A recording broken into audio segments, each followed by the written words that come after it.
Hello everyone. Welcome to New Era Pathshala Education. Myself Nishtha and I'll be teaching chemistry on this platform. Please do subscribe this channel for more educational videos. You can also send any query related to the topic in the comment box. So please like and share the video to your friends also. So in the previous lecture we had started the chapter chemical reactions and equations, and we were discussing the balancing of the reaction with the help of different examples. So we have done this question number third, first part of the blue questions which are present in your NCERT books. Now today we will solve second question related to this problem, that is sodium hydroxide solution in water. Sodium hydroxide solution in water react with hydrochloric acid solution in water. So means these two are present in the aqueous state because these two are having the solution which is formed with the help of water. To produce sodium chloride, to produce sodium chloride and water. So first of all, our first step was convert the word equation into symbol equation. Now sodium hydroxide, that is NaOH, react with hydrochloric acid, that is HCl. These two react together to form sodium chloride NaCl and water H2O. So this was the first step. Now second step, count the number of atoms present in both sides of the reactants and products. So first element is sodium. In left hand side sodium is 1 and right hand side also sodium is 1. So equal. Next, oxygen. Left hand side oxygen is 1 and right hand side oxygen is 1. So this is also equal. Hydrogen. One is this and one is this. So two hydrogen is present. Two hydrogens means one of NaOH and one of HCl. So number of hydrogen atom is 2. And in right hand side the number of hydrogen atom is also 2. So this is also equal. Now Cl, chlorine. In left hand side it is 1 and in right hand side it is also 1. So all the atoms are having the same number in the reactant side also, in the product side also. तो दोनों sides पे अगर equal number of atoms हैं तो हमें कुछ करने की ज़रूरत नहीं है. So means this reaction is already balanced chemical equation. So you can write the states because NaOH is in the aqueous, HCl is also in the aqueous state. Now sodium chloride solution means it will be in aqueous state and water is a liquid. So this is already balanced chemical equation. We need not to balance it. Now we have already discussed in previous lectures that various types of chemical reactions are there. What are the various types? There are 4 types. First is combination reaction. Second is decomposition reaction. Third is displacement reaction, and fourth is double displacement reaction. Now we will turn by turn explain these all reactions with the help of different examples and different activities. So in short, we will discuss all the types of chemical reactions with the help of various examples and activities. Now First of all, we will discuss about the combination reaction. Combination means combine करना, जुड़ना. So, a reaction in which two or more reactants, ज़रूरी नहीं है कि दो ही हों, दो से ज़्यादा भी हो सकते हैं, बट वो कंबाइन करके सिंगल प्रोडक्ट फॉर्म करें, एक ही प्रोडक्ट फॉर्म करें, that reaction is called combination reaction. For example, calcium oxide. Calcium oxide का फॉर्मूला हमने डिस्कस किया था, that is CaO. react with water to form calcium hydroxide. Calcium hydroxide का formula CaOH twice plus heat. Heat बाहर निकल रही है, evolve हो रही है, इट मीन्स कौन सी रिएक्शन हुई है? Exothermic reaction. Now calcium oxide का जनरल नेम है क्विकलाइम एंड कैल्शियम हाइड्रोक्साइड का नॉर्मल नेम क्या है? स्लेगलाइम. Calcium oxide is a chemical name and quicklime is a common name. Similarly, calcium hydroxide is a chemical name and slaglime is a common name. Now, अब ये जो slaglime बना है, ये तो आगे slaglime की फॉर्मेशन कैसे बनता है, ये इन दोनों को कंबाइन करके, किसको? कैल्शियम ऑक्साइड को और वाटर को जब हम कंबाइन करेंगे तो क्या बनेगा? Calcium hydroxide, that is also called slaked lime. अब साथ में हीट निकल रही है तो it is called a exothermic reaction.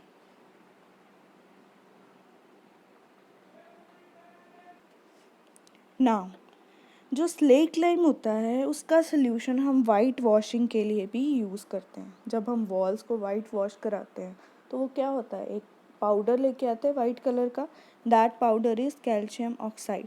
उसको जब पानी में मिक्स करते हैं तभी वॉल्स पे लगाते हैं. इन दोनों को मिक्स करके क्या बनता है? Calcium hydroxide, that is slaked lime. तो इसका सोल्यूशन हम कहाँ पे लगाते हैं? वॉल्स पे. एक क्वेश्चन यहाँ पे बनता है, आता भी होता है पेपर में, कि जब हम वॉल्स पे वाइट वॉशिंग करवाते हैं कुछ टाइम के बाद वॉल्स पे शाइनिंग आती है, उसी टाइम पे शाइनिंग नहीं आती. What is the reason? The reason is जब हम वाइट वॉशिंग करवाते हैं 2-3 दिन के बाद वो वाइट वॉश मीन्स हमारा स्लेगलाइम जो एटमॉस्फेयर में कार्बन डाइऑक्साइड गैस है उसके साथ कंबाइन करता है और क्या बना देता है? Calcium carbonate. से in this reaction slaked lime combine with carbon dioxide जो एयर में प्रेजेंट होती है, क्या बना रहा है? Calcium carbonate. और कैल्शियम कार्बोनेट किस में प्रेजेंट होता है? मार्बल्स में. तो मार्बल्स शाइन करते हैं किसके कारण? कैल्शियम कार्बोनेट के कारण. इसके अलावा कैल्शियम कार्बोनेट चॉक पाउडर में भी होता है. जो हम लोग चॉक यूज़ करते हैं उसमें भी क्या है? Calcium carbonate. सो इसका जनरल नाम है limestone. Limestone is the general name, common name of calcium carbonate. So means shining appearance किसके कारण आती है? जब कैल्शियम कार्बोनेट फॉर्म हो जाता है. जब वो फॉर्म हो जाएगा तो शाइनिंग अपने आप आ जाती है. So this is a reaction you can explain जब ऐसा कोई क्वेश्चन आता है कि वाइट वॉशिंग के टाइम पे 2-3 दिन के बाद शाइनिंग क्यों आती है, उसी टाइम क्यों नहीं है. नाउ इसके अलावा अब हमने कॉम्बिनेशन रिएक्शन तो पढ़ ली. अब कॉम्बिनेशन रिएक्शन में और एग्जांपल्स हैं, जैसे बर्निंग ऑफ कोल. कोयले को जब हम बर्न करते हैं, कोयले में क्या है? The main ingredient, the main substance that is present in coal, that is carbon atom. So जब हम कार्बन को बर्न करते हैं इन ऑक्सीजन, ऑक्सीजन में बर्न करते हैं तो क्या बनाता है वो? Carbon dioxide.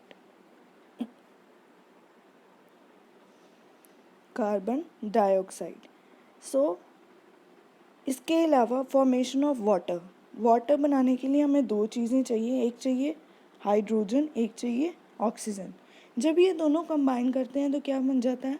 Water.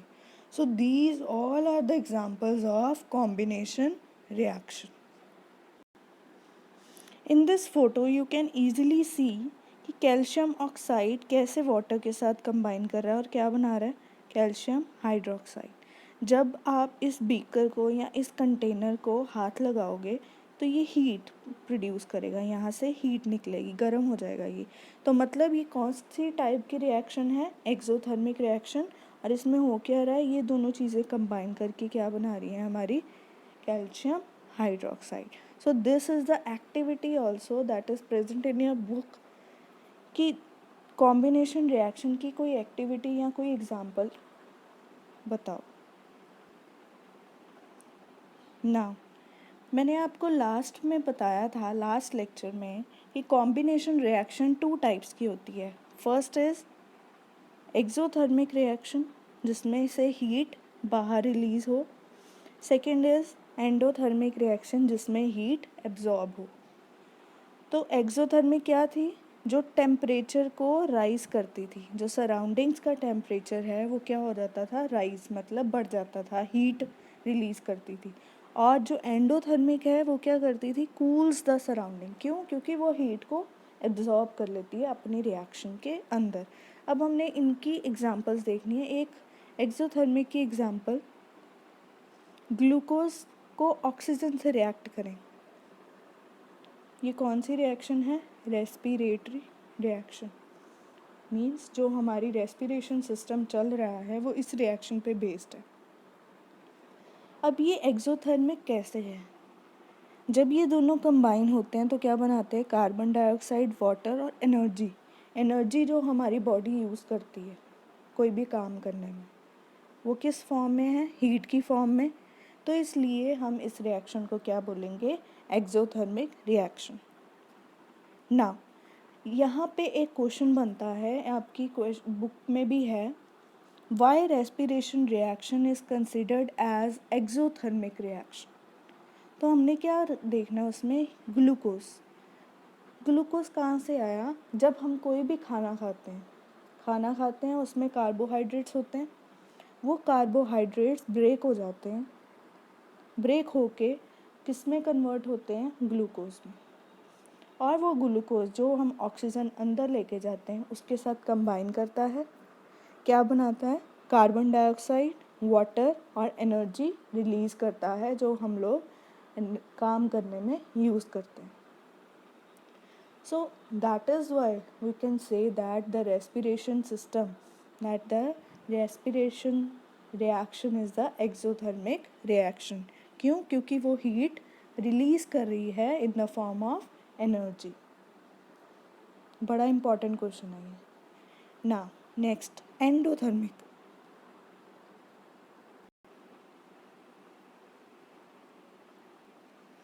Endothermic reaction क्या होती है, endothermic reaction is a reaction in which heat is absorbed and cools the surroundings. अब मैंने आपको एक एग्जांपल दी यहाँ पे, nitrogen plus oxygen in the presence of electric spark forms nitric oxide. मतलब जब इनको इलेक्ट्रिक स्पार्क मिलता है वो ये क्या बना देते हैं, नाइट्रिक ऑक्साइड। अब इलेक्ट्रिक स्पार्क क्या है, एनर्जी है, हीट है, वो इसमें एब्जॉर्ब हो रही है। जब तक हम ये इलेक्ट्रिक स्पार्क इनको नहीं देंगे तब तक ये नाइट्रिक ऑक्साइड नहीं बनाएंगे। मतलब क्या है, अब देखो इसकी एग्जांपल, ये एग्जांपल लाइव आप देख सकते हो। जब लाइटनिंग होती है, बिजली चमकती है, तो ये रिएक्शन होती है। नाइट्रोजन और ऑक्सीजन दोनों एटमॉस्फेयर में प्रेजेंट है, ये दोनों जुड़ जाती हैं बिजली की प्रेजेंस में। बिजली जब चमकती है तो एनर्जी रिलीज़ होती है, वो एनर्जी इन दोनों को कंबाइन करवाती है और क्या बना देती है, नाइट्रिक ऑक्साइड। और ये नाइट्रिक ऑक्साइड हमारे एयर में एज अ पल्यूशन रहता है, हमारी एयर को पल्यूट करता है। इसको एनर्जी देनी पड़ी, एब्जॉर्ब हुई इस रिएक्शन में energy. So that is why this reaction is a example of endothermic reaction. Exo की और भी बड़ी एग्जाम्पल्स हैं, जैसे burning of natural gas, decomposition of vegetable matter into compost. जो वेजिटेबल मैटर है, मतलब जो हम लोग सब्जियां, फ्रूट्स के छिलके खा के हम फेंक देते हैं, उसको अगर ज़मीन के नीचे दबा दें तो क्या हो जाता है, वो कन्वर्ट हो जाता है किस में, कंपोस्ट में। कंपोस्ट मीन्स मैन्योर, जो हम लोग फील्ड्स में डाल सकते हैं फर्टिलिटी को बढ़ाने के लिए। सो मीन्स उसको भी अब एनर्जी चाहिए वेजिटेबल मैटर को किस में कन्वर्ट करने के लिए, कंपोस्ट में डिकम्पोज करने के लिए। अब वो एनर्जी जो है वो उसको एटमॉस्फेयर से मिलती है। So it is also a type of exothermic reaction, और एनर्जी जो है वो रिलीज़ करता है। Next, burning of natural gas. Natural gas means methane gas. Methane gas जब बर्न होती है in the presence of oxygen, तो क्या होता है, कार्बन डाइऑक्साइड और वाटर निकलता है। अब जब ये निकलते हैं साथ में क्या होती है, हीट भी रिलीज होती है। So means this is also example of exothermic reaction. So combination की हमने दोनों टाइप्स डिस्कस की, exothermic and endothermic reaction. Now our next type of reaction is decomposition reaction. Decompose, मैंने आपको पहले भी बताया था, डीकम्पोज करना मतलब ब्रेक डाउन करना, तोड़ना। सो डीकम्पोज कोई चीज़ तभी होएगी जब उसको हम एनर्जी देंगे, वो अपने आप तो डीकम्पोज होएगी नहीं। अब वो एनर्जी किस फॉर्म में देंगे वो हमारे ऊपर डिपेंड करता है। Energy in the form of heat भी दे सकते हैं, इन द फॉर्म ऑफ लाइट भी दे सकते हैं, इन द फॉर्म ऑफ इलेक्ट्रिसिटी भी दे सकते हैं। सो सबसे पहले डीकम्पोजिशन रिएक्शन की definition, a chemical reaction in which a single substance is broken down into two or more substances is called decomposition reaction. सो अगर एक सिंगल सब्सटेंस टूट रहा है दो या दो से ज़्यादा सब्सटेंसेस में, तो उसको हम क्या बोलेंगे, डीकम्पोजिशन रिएक्शन। अब डीकम्पोजिशन जो है वो कॉम्बिनेशन का ऑपोजिट है, ये भी एक क्वेश्चन है, कैसे। कॉम्बिनेशन में क्या हो रहा है, दो या दो से ज़्यादा चीज़ें कंबाइन होकर सिंगल चीज़ बना रही, और डीकम्पोजिशन में सिंगल चीज़ दो या दो से ज़्यादा प्रोडक्ट फॉर्म कर रही है। So these two are the opposites of each other. ये भी एक क्वेश्चन आता है, why combination reaction is the opposite of decomposition reaction. तो आपने ये दोनों की डेफिनेशंस एंड एग्जाम्पल के साथ एक्सप्लेन करना है। नाउ डीकम्पोजिशन जो है, मैंने आपको बोला डीकम्पोज करने के लिए एनर्जी देनी पड़ेगी। That energy in the form of heat, in the form of electricity, in the form of light. किस फॉर्म में हम देंगे, तीन फॉर्म्स में दे सकते हैं। सो अगर हम हीट की फॉर्म में देंगे, हीट को हम थर्म बोलते हैं, जैसे मैंने आपको बताया था एक्सोथर्मिक में थर्म का मतलब क्या है, हीट। सिमिलरली बाय हीट, जब हम किसी चीज़ को हीट से ब्रेक करेंगे, डीकम्पोज करेंगे, तो हम उसको क्या बोलेंगे, थर्मल डीकम्पोजिशन। जब हम किसी चीज़ को इलेक्ट्रिसिटी से ब्रेक करेंगे तो हम बोलेंगे उसको इलेक्ट्रोलिटिक डीकम्पोजिशन या इलेक्ट्रोलिसिस। इलेक्ट्रोलिटिक मीन्स इलेक्ट्रिसिटी की प्रेजेंस में। और अगर हम किसी चीज़ को लाइट की प्रेजेंस में डीकम्पोज करेंगे तो we will say that it is a photochemical decomposition. Photo हम किसको बोलते हैं, लाइट। फोटोकेमिकल डीकम्पोजिशन या फोटोलिसिस भी बोल सकते हो उसको। So these three are the types of decomposition reactions. Now what will we do, हम इन तीनों रिएक्शंस को टर्न बाय टर्न डिस्कस करेंगे, इनकी एग्जांपल्स डिस्कस करेंगे, इनकी एक्टिविटीज़ डिस्कस करेंगे। क्योंकि जब तक हमें बाय एग्जांपल्स नहीं पता लगता कि हीट से हम किसी चीज़ को कैसे तोड़ सकते हैं, लाइट से कैसे तोड़ सकते हैं, इलेक्ट्रिसिटी से कैसे तोड़ सकते हैं, तब तक ये चीज़ क्लियर नहीं होती। So we will discuss them turn by turn. One thing more, जो एनर्जी है, एनर्जी किसी भी फॉर्म में हो सकती है, लाइट की फॉर्म में भी हो सकती है, इलेक्ट्रिसिटी की भी फॉर्म में हो सकती है, हीट की फॉर्म में भी हो सकती है। हमने किसी चीज़ को तोड़ना है तो हमें एनर्जी देनी है। जैसे हम कोई small piece of chalk break कर रहे हैं तो हम अपनी एनर्जी यूज़ करते हैं। तो एनर्जी की कोई फॉर्म डिपेंड करेगी कि किस टाइप की हमने रिएक्शन करनी है। इसी तरह से हमने इसमें भी यही करना है, अलग अलग फॉर्म्स ऑफ एनर्जीज़ को यूज़ करके अलग अलग सब्सटेंसेस को डीकम्पोज करवाना है। जैसे हमने पीछे अभी एक्सोथर्मिक रिएक्शन की, मैंने आपको बताया कि जब डीकम्पोजिशन ऑफ वेजिटेबल मैटर करते हैं, उनको तोड़ते हैं, को डीकम्पोज करते हैं किस में, कंपोस्ट में, तो वो क्या होता है, हीट रिलीज़ हो रही है, सो मतलब हीट बाहर निकल रही है। तो डीकम्पोज करवाने के लिए हीट बाहर निकल रही है। So this type of reaction is called decomposition reaction, break करना। सो हम इन तीनों को turn by turn next video में डिस्कस करेंगे। Up to then send me the queries related to these all topics we have discussed in this video. Thank you very much.